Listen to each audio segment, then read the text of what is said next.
これはだからどの家庭も多かれ少なかれものすごくある普遍的な話で、なかなか深いなっていう。いや深い映画だと思いますよね。コーダはもう絶対にこれ SNS で拡散していくタイプの映画なんで、鑑賞互換がね皆さん多分相当いいはずですから。シ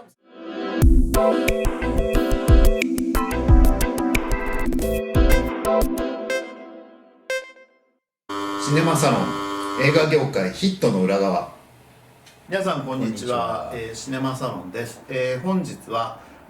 コーダ愛の歌について語ってまいりたいと思います。まずはネタバレなしで、いかがでしたでしょうか。いやすごい面白く見ましたね。私は先週、いやなんか泣きそうだなと思ってちょっとなんかあんまり号泣するような映画は辛いなと思ってたんですけど、意外にそんなことはなかったなと思って、でも映画としては非常に楽しめたんですけど、号泣する映画とはちょっと違うかなと。号泣した方もたくさんいらっしゃるとは思うんですけど、個人的にはね、なかなか面白く拝見しましたが、これもともとエールのリメイクですが、エールをご覧になってるんですか。いや多分見てないと思うんですよね。なんかやっぱりエールと比べて喋られてる YouTuber の方とかもいるみたいですけどね。なんか一応舞台がコーダの方は漁村っていうか、父親のね、父親とお兄ちゃんが漁師で、エールの方は酪農家なんですよね。酪農家だからちょっと設定が違うんですけどね。タイトルのコーダが、要は両親っていうか家族が耳の聞こえない人の中で生まれ育ったチルドレン、子供っていう意味と、それから最終章、音楽用語のコーダが引っかかってるダブルミーニングかなっていうとこですよね。じゃあ早速ネタバレありで喋っていきましょうか。なんかやっぱり結構辛いなと思ったのが、両親がね、娘が生涯かけてやりたいっていうその生きがいのようなね、音楽を絶対に物理的に一生理解できないっていうね。そうですね。これがやっぱりすごい大きいなと思うんだよ。だから母親が最初に娘が音楽やりたいからバークリー大学に来たいって言った時に「は？何のこと言ってんの？」っていう、やっぱマーリー・マトリンの演技がやっぱ素晴らしいなと思って、つまり言われてもさ、もう全然その音楽にそういう価値があるってことを、後でだからいろいろ勉強すればね、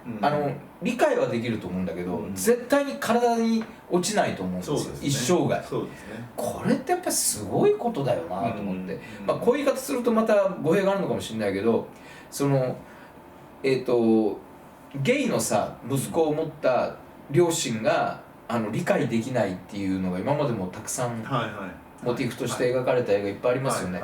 それとだからやっぱり一緒同じなんだなっていうのをすごい感じて、兄もね、両親も自分が生涯かけてやっていきたいと思ってる歌をね、物理的に聴けないってすごいことだよなっていうのは、映画を見てものすごいつくづく感じました。それが一つ象徴してるシーンがね、彼女が歌を発表するところで両親もねその発表会に来てるんだけど、その歌が始まった後に音がなくなっちゃってね。その前にさ、今日夜何食べたいとかって喋ってるわけじゃない、あそこがもう象徴的ですよ。だから関係ないんだよね。っていうか聞こえないからね、他のことを喋るしかないんだよね。しかも多分さ、耳が聞こえないことでいろいろ普段日夜ね、いろんなことを類推したり、耳が聞こえてる人はきっとこうなんだろうなと思って想像して生きてると思うのよ、やっぱり彼らは。でもやっぱり音楽とか歌だけはもう想像しようもないわけだよ。そこがもうコンサートのシーンの前半部分できちんと描かれてると思うわけ。だからこれをさやっぱり変えていくのは周囲のね、娘が歌ってる歌に感動していく周囲を見る。でこれをだから監督は彼らの目線というのをきちんと描こうとして、音をなくして彼らの目線で観客にも見せるっていうことになるわけじゃん、はいはい、ここがやっぱり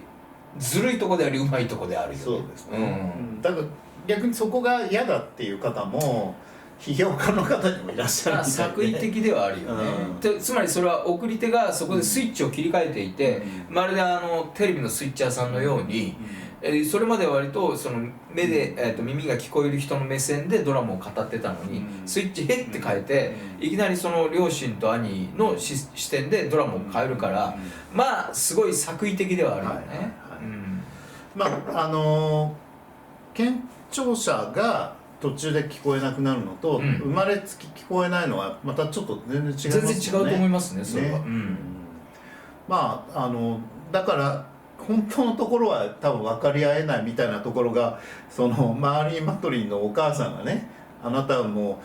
う耳が聞こえなければよかったのにって、あれがまたちょっとすごいセリフだなって思って。でもだからそれがやっぱり娘が一生かけてやろうとしてる音楽歌っていうのを絶対理解できないっていうモチーフとすごい通底してるんですよ、っていうことですよね、象徴的なセリフですよね。でも逆に言うとだよ、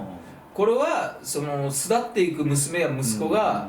やっぱり理解できない両親っていうのの究極的な描き方なんだと思うわけよ。なるほどね。まあ誰しもある普通の家庭でも親子が分かり合えないみたいなね。だからさっきも言ったけど、ゲイの息子の気持ちを絶対もう物理的にも理解できない両親っていうのは描かれてきてるわけだけど、それとかまあ普通にそのね、自分の元で自分の家を継いでねって言ってるのに、なんか遠くのね、北海道大学とかになんか大学に行って、しかも何やるのって言ったら、なんとかかんとかかんとか物理学みたいな言われて、それうちの家業とどう関係あるのって言うと、いや僕はうちの家業は継ぎませんって言われた両親のようなっていうようなね、モチーフともつながってるわけだよね。だからそれで思い出したの、つい最近ね、東大で受験の時に刺しちゃった名古屋の高校生いるじゃないですか、彼は東大の理産、東大の医学部に行けないからって言って、で両親がそんなこと言ってなかったんだけどなっていうか、そこまで求めてないのにっていうコメントをされてるじゃないですか、もう明らかに理解し合えてませんよね。でもそういうことはだから耳が聞こえる聞こえないとか、ゲイとか、ストレートとかではなく、一般の家庭でもまあ大小の差はあり得るし、まあそれが普通にあるわけですよね。ちょっと別の映画のね、収録の時にもコメントしましたけど、やっぱりその人間って日常に慣れすぎる、その自分の日常ってやっぱこう作っていくじゃないですか、だんだんね、日々こういろいろ修正しながら、しかも自分では無意識にその修正を加えて、自分たちが過ごしやすいように日常をこう形成していくじゃないですか。でこの時にやっぱりその父親、母親、兄、妹っていう主要人物がいた時に、みんなそれぞれ自分のその視点でやっていくわけじゃない。でやっぱりさ、父親母親が、耳が聞こえない、兄も耳が聞こえないとなると、娘はやっぱりその、ボランティア精神というか、彼らに対して尽くすっていう気持ちが、やっぱりその他の普通の、普通っていうとだから耳の聞こえる家族なんかよりもはるかにその両親や兄を助けようとする気持ちが強いと思うんですよね。で彼女はものすごくそういう気持ちでやってるのに、やっぱり父親母親、兄はちょっと違うのかもわかんないけど、それが日常になっていくと、その彼女が自分たちの耳が聞こえないことを健常者に通訳することが日常であり、それが当たり前のことだってこう思うというよりも、体がそういう風になってっちゃうわけじゃん。だからいきなり彼女が今日は寮は行きません、通訳しませんって言った時に、なんでってことになるわけだ。いかにだからそうで、しかもさ、通常だったらその今日テレビの取材が来るなんていうのは1週間前とかに娘に言って、その時通訳してねって頼むのが普通なわけじゃない。僕らが見てると、なんでじゃあ母親は1週間前とか1ヶ月前とかそのテレビの収録が決まった時にね言わないんだろうって思うわけだけども、あの母親は全くそういう風にしようとする意識さえ多分ないと思うわけよ。じゃあ言わなくてもやるのが当たり前でしょ。っていうかもうそんなことすらも全く日常だから、あなたが日常にいないっていうこと自体がで何しに行くのって言ったら、歌のレッスン、はぁ？何それ、こっちの方が大事に決まってんじゃんっていう、もうそういうだからもうなんていうの日常なんだよね。であとやっぱり最近年取って思ってくるんだけど、日常っていうのは若い頃にこう作り上げてって、年取るとその日常がいろんな意味で消えていくと思うわけ。でやっぱりその年齢を経た人がその日常が消えていくことに対してものすごいそのロス感だったりそぐわない気持ち、カンファタブルじゃないという気持ちがすごい強いのに、それはなぜかというといかにその日常が、自分たちの普通でそれが当たり前であるっていうふうにやっぱものすごく思ってんじゃなくて体がそうなっちゃってるから、いくらその例えば娘は今にいなくなるんだろうと思ってるね父親母親みんな世の中みんなそう思ってると思うの。今にきっとこの子は結婚してどっか別な家庭を、でもさ実際にそうなった時の喪失感って多分ものすごいものがあると思うわけ。いや予想はしてたけどこんなに喪失感があるとはってみんな思うわけじゃん。でやっぱりこういうふうに耳が聞こえない家庭の中で一人だけ、耳が、聞こえてねその通訳ができるっていう役割を持たされた娘のその、家族との日常生活っていうのが形成されちゃってる、これをだから壊して、その自分だけが巣立っていくっていうのはやっぱ本当大変なことだと思うんだよね。だから一回は諦めてますもんね。だからそれはさ、その日常生活の中に塗り込められようとしちゃうわけだよね。でもそういう人も多分世の中まだいるわけじゃないですか。例えばやっぱりどうしても豆腐屋を継がなきゃいけないとか、うちの家業を継がなきゃいけないとか、なんか代々やってるその寺だとか神社だとかを継がなきゃいけないとか、世の中にはだから今回はだから耳が聞こえない家族の中の耳が聞こえる娘っていうことだったんだけど、そうじゃない家族とかもいっぱいいて、あとお金がないからその巣立っていけない人もいっぱいいると思うんですよね。だからそういう日常に封じ込められていくそのなんていう巣立てないっていうのがやっぱりすごい裏テーマとしてこの世にはものすごくあって、しかもそこで一番最初に言った究極的に娘がやろうとしてる生きがいである一生やろうとしてる歌をやっぱり両親も兄貴も理解はできるけど絶対体に落ちないっていうね、体の中に落ちていかない、これはやっぱりなんかすごい究極的に絶望だと思うわけですよ。でもその究極的に絶望になることをなんとかその娘を思う力で、そうじゃなくしようとしている、それを描いているのがやっぱこの映画だと思うので、そこはやっぱり素晴らしいところだと思うんですよね。だから私はその3人のね両親とお兄ちゃんの中でやっぱお兄ちゃんがやっぱり妹のためにはね出してあげなきゃっていうのを一番言ってたから、やっぱお兄ちゃんは妹のことを分かってくれたのかなとちょっと思った。しかもね自分の気持ちの代弁なんですよ。俺も出てきたいけどってっていうかもっと俺もその喋ってねこういうこともああいうこともやりたい、だけどできない、託してんのか。それもあると思うわけ。自分がやっぱりできないのは、残念ながら耳が聞こえない風に生まれてきてしまったけど、妹は耳が聞こえるのに、なんでやっぱり我々のその檻の中に一緒に閉じこもんなきゃいけないんだっていう気持ちがすごく強いと思うんだよね。でそれはやっぱりその年齢を経てきて日常を形成して、この日常を壊したくない両親と今まさに日常を形成してるけどまだ自分の日常はこういう日常じゃないと思ってる兄貴のその日常生活に対する考え方の違いっていうのはすごく大きいと思うね。もちろんこれは年齢なわけだけどね。そういうねだから結構深いものがあるから。だからこれって一見そのね、耳が聞こえない家族の中の健常者っていうか健聴者っていうか耳が聞こえる娘のドラマのように見えるけど、これはだからどの家庭も多かれ少なかれものすごくある普遍的な話で、やっぱり日常生活を形成していった両親によって束縛というか、ある意味縛られてる封じ込められてる日常をね、持っているその娘だったり息子だったりする人は多分共通項として考える普遍的な問題というかモチーフだと思うんだよね。だからそれを考えるから、あんまり号泣とかっていう感じではちょっとなく、なかなか深いなっていう。いや深い映画だと思いますよね。やっぱりしかもさ、その耳が聞こえてる彼女もさ、自分バークリー大学なんか行って、通用すんのってやっぱ思うじゃない。だから彼女にもやっぱりその新しい日常を形成していこうとする新しいその自分の姿をね、やっぱり完全になんていうのかな、絶対そうなりたいっていうのが、そういうところに行く怖さっていうのが、その両親が封じ込めることによってなんつったそれのせいにしてその自分のその未来像を自分で殺してしまう部分っていうのもあると思うんだよね。だからそこがやっぱりこの映画の深いところで、誰しもが持ってるその未来を形成していく自分に対する、恐怖感だったり不安だったり、なんていうのかな、懸案事項だったり悩みだったり、それをやっぱ真っ向から描いてる映画だと思うんだよね。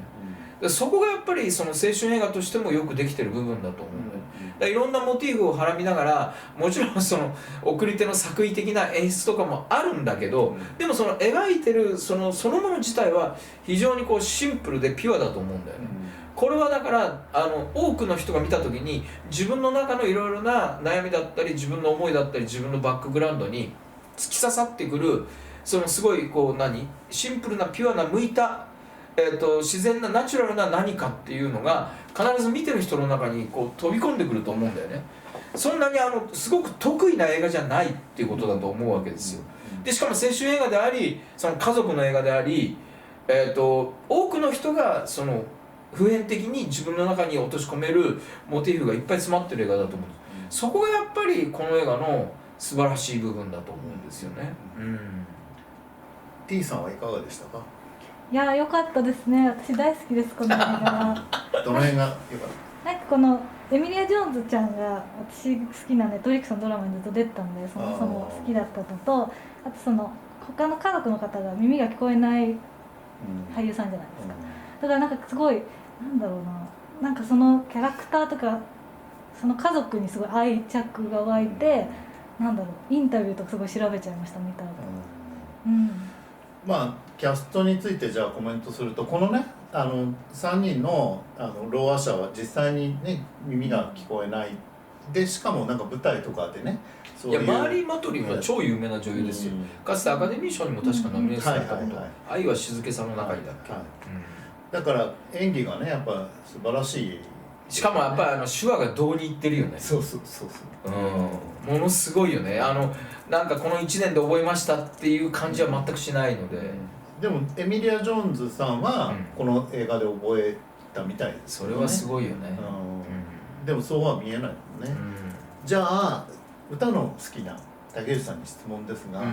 歌唱についてはどうですか？いや素晴らしかったですよ。だけど僕バークリー大学ってもちろん知ってたけど、そうか、こういうそのいわゆるオペラとかじゃなくてね、声楽じゃなくて、こんなポップス部門みたいのがあるのっていうのがねすごい意外だったんで。なるほど。あれはどうなんですかね、実際のところ。まあでもそういう設定だから実際そうなんじゃないんですかね。やっぱ彼女をね、見出して教えるベルナルド先生はやっぱ素晴らしいキャラクター造形だったと思う。よかったですね。ベルナルド先生すごいよかったですね。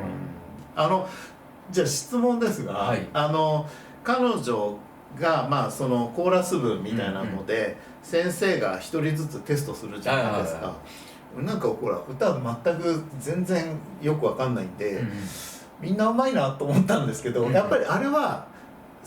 多少なりとも優劣があるんですか？いやそうじゃなくて、合唱だからあれは、ね、要するにどのパートを持たせるのかってことなんですよ。だからどういう音階を持っていて、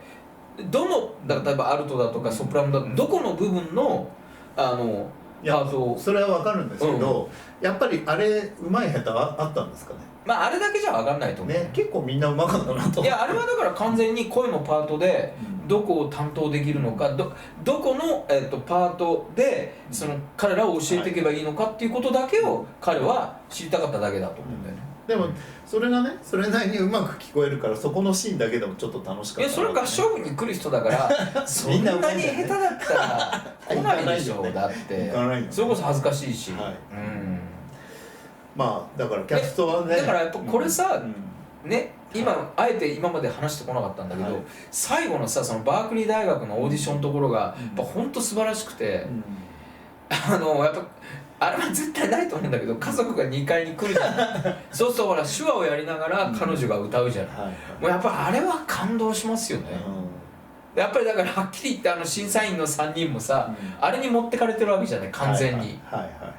あれはずるいよね、ちょっとね。私ね、ベルナルド先生途中から来ちゃってる。ずるいよね。しかも彼女を引き間違えてさ、やばいと思ってね、わざと引き間違えるからね。そうしかもそこに家族が入ってくるじゃない。あれはずるいよね、いくらなんでもと思ったけど、やっぱこの映画の一番の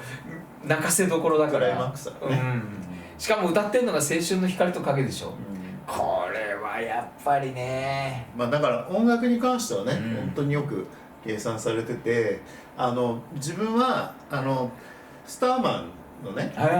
デビッド・ボーイの歌詞がやっぱり子供をね自由にさせなさいっていう歌詞がやっぱすごくダブルミーニングでうまく使われてるし、あとこうタイマーで目覚ましで起きた瞬間、クラッシュの「I for the Law」がかかるところとかがやっぱりこう結構ねグッとくるんですよね、やっぱりその最後歌うの青春の光と影だしね、そうずるいよね全部。まあだからさすがね音楽がいやいつも言うけどさ、音楽映画ずるいよね、本当に。だけどねこう随所にそういう名曲が使われてるから、しかもその歌詞までちゃんと生かされてるしね。そうだから「I for the Law」もちゃんとそこがねこうちゃんとハマってるとこがね素晴らしいなっていう。やっぱりどうしても日本人が見るときにさ、そういうとこがちょっとなんていうのかな、アメリカ人が見るその理解よりもちょっと劣りがちじゃない、はい、ちょっとそこはやっぱり残念かなと思うんだけどね。本質的なところがひょっとしたらね、ちょっと理解できないのかもしれないですよね。ちなみにじゃあ興行収入なんですが、はい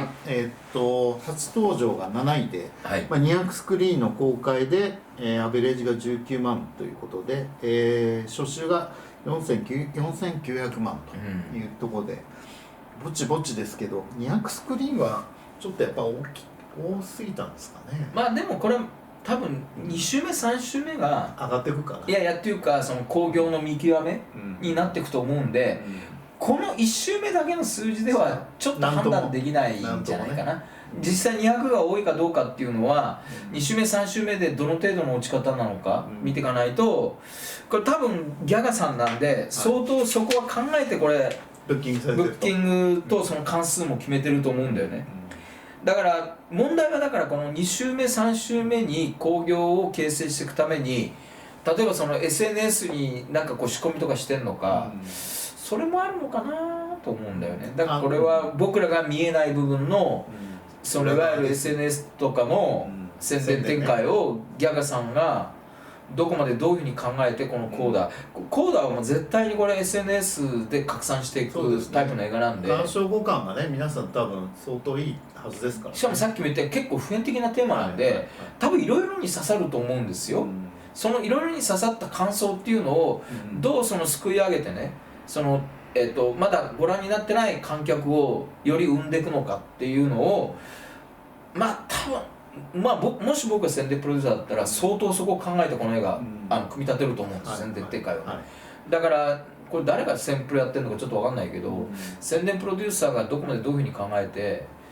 コーダ愛の歌の宣伝展開を作ってるのか、すごいちょっと裏側はこれぜひ、もしだから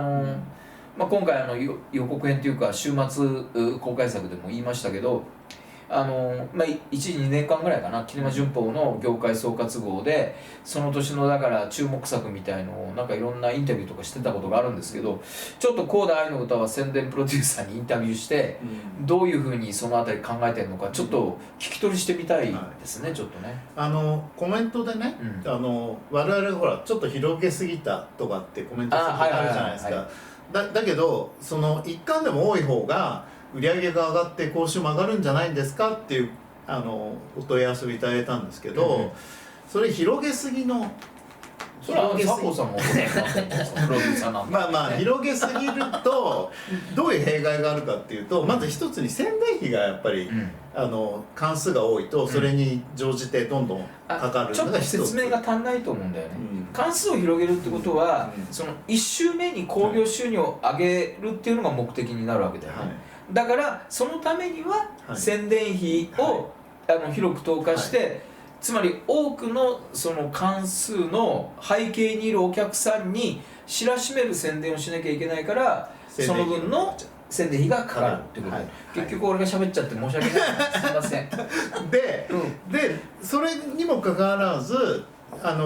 報酬が上がらないと、特にシネコンがね今ほとんどなので、シネコンって1週目がダメだとどんどん上映回数がダーッと少なくなっちゃって、下手すると2週3週でドンと切られちゃうんで、こう広げた効果が得られない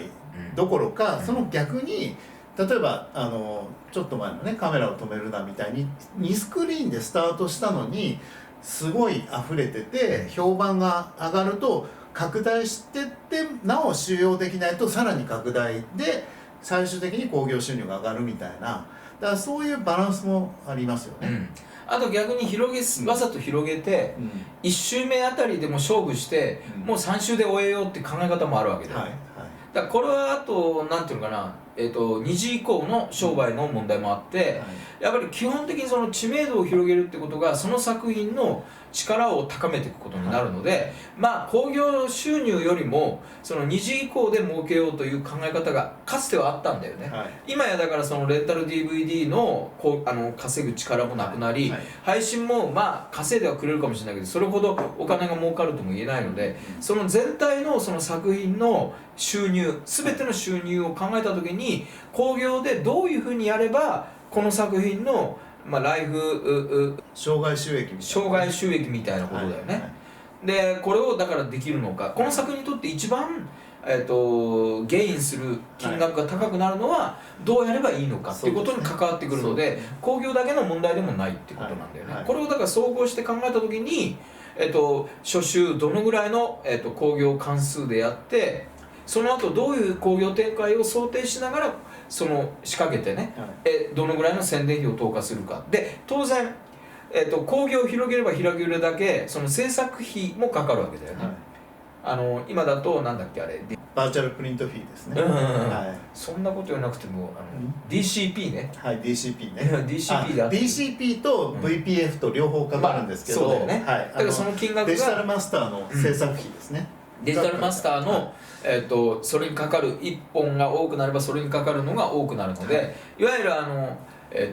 P&A と言われているプロダクト&アドバタイジング、制作費と宣伝費が増大していくってことだよね。だから説明ちゃんと理解できるような説明してますか？ひょっとしたらまた別立てでねやらないといけないのかもしれないんですけど、広げすぎたから報酬が上がって万々歳とは決してならないし、でこういうそのビジネス論を置いといて、その作品の分析した時にどういうふうな宣伝展開興行展開広げ方関数をしたらこの作品がよりヒットするかっていう純粋に考えていく時にその作品の性格があるわけだよね。でコーダ愛の歌みたいに口コミネットコミで広がりそうな映画はどういうふうに仕掛ければいいのかってことだよね。そうです。だから常に作品ごとにね戦略を立てないとそういうことです。いけないですね。で戦略がちょっと外れると思惑通りいかなくてもっともっと本当は稼いだはずだし、もっともっと評判になったはずの映画がそういう戦略興行的な展開だとか宣伝的な展開を想定してる、その想定がうまくいかなかったりそれがうまく実現しないと、せっかくもっと当たったはずもっと評判になったはずの映画がシューンってしぼんでいっちゃう可能性もなくはないってことだよね。なのでコーダ愛の歌に関してはちょっと2週目以降の数字も要注目っていう感じですね。それによってこの200スクリーンっていうのがどうだったのかっていうのが2週目3週目の数字と、あとやっぱり上映回数とかね、あと僕が注目してるのはそのシネコンで例えば8スクリーンあるどこでかかってるのか、一番でかいとこなのか、一番ちっちゃいとこなのか、それから2週目はそのどこにやられるのかっていうことだよね。これも一つのポイントだと思うんだよね。皆さんもね劇場に行かれてシネコンで結構ちっちゃいスクリーンだったのに満杯だったとかってなると、次の週また汚い正面見せるなって言われて怒られますけどここに僕は席数までね席数を全部ねシネコンの席数のあれをここに書いてるんですけど、非常にその席数っていうのも非常にその注目するポイントではある。なるべく大きいところで見たいっていう感じですか？できればねだからもし5スクリーンね、都内でやっていて全部シネコンだったら、割と一番その客席数が多くスクリーンがでかいところで見たいと。だから東宝さんの東宝シネマの新宿が必ずしも席数が多いとは限らないですね。例えば東宝シネマズ新宿で僕よくなぜ日本橋に行くのかっていうと、コーダ愛の歌もですね、日本橋が一番大きな客席数で最も大きなスクリーンでやってたんで、コーダ愛の歌を一番近い新宿で見ずにわざわざ日本橋まで行ってみるということですね。はい、すいません。ということでちょっと余計な話でちょっと長くなりましたけど、ご質問もいただいたので、そういう公共の規模についてちょっと語りました。なんかコーダ愛の歌みたいな映画は手をかけてもともと持っている作品力を手助けして最もその作品の力が発揮するように宣伝して公開していきたいっていうことを宣伝プロデューサーや送り手の会社は考えるわけですね。それをだから具体的に具象化するにはどういうスクリーンでどのぐらいの規模でどういう宣伝をして公開した後もどういうふうに広げられるかを考えて、そういう興行展開と宣伝展開を構築していくということが重要だということですね。はい、何にしても映画はね非常に素晴らしい。あとだからこれもう一回ビジネスチャンスがあって、ここにも書いてあるけどアカデミー賞最有力ってあるでしょ。この後どうしていくんだろうっていうのがね、でこれがだから1月の何日公開だっけ、14だっけ、21です。21で、これがアカデミー賞に引っかかってくるんだとしたら、その1月の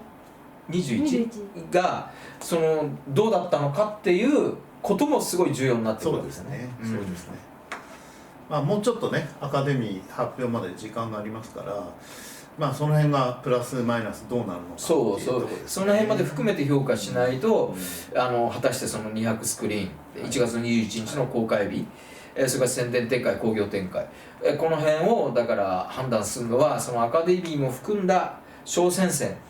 も非常に重要だということです。ということで、本日は今日は業界の裏側話したんじゃない？ちょっとねコーダ愛の歌について業界の裏も含めて喋ってみました。よろしければチャンネル登録と、いいねボタンコメントいただけると嬉しいです。どうもありがとうございました。